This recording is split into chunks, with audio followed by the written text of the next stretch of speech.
closed doors, the Freemasons were free to indulge in the secret rites and rituals handed down to them by their ancestors, and these became the basis of their levels of membership, called degrees.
Politicians funded by the Masons promoted the Masonic ideology.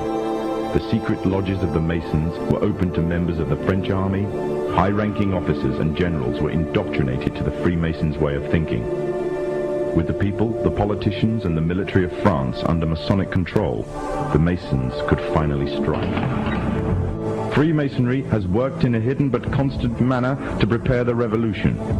We are then in complete agreement that Freemasonry was the only author of the revolution, and the applause which I receive from the left, and to which I am little accustomed, proves, gentlemen, that you acknowledge with me that it was Masonry which made the French Revolution.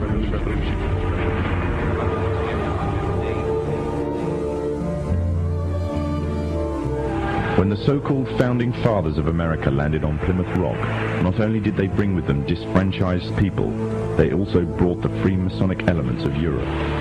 The injustices which the fathers of America were escaping from in Europe was also to be found in the new land, in the form of a tyrannical British regime.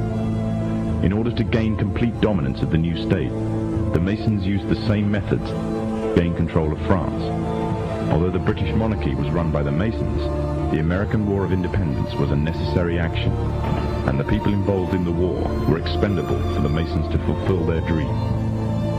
Emotions of the people were manipulated into anger, and just like France, anger turned into war. This time, however, previous mistakes would not be repeated. The near defeat the Masons faced against Napoleon and his army in Europe taught the Masons a lesson. Any forthcoming leaders of the resistance must follow the Masonic agenda. The best way to do this was to ensure the leader himself was a Mason, and the leader who took the war to the British was none other than George Washington. On the 4th of July, 1776, the Declaration of Independence was made. On the 17th of October, 1781, the British were finally defeated and surrendered the colonies to the Americans, and the world's first Masonic state was born, a nation that would represent Masonry in every way. A sign of the Masonic presence in America is plainly visible on the dollar bill, which carries a picture of George Washington, the first Freemasonic president in the world, and a picture of the Freemasonic symbol of the so-called all-seeing one eye.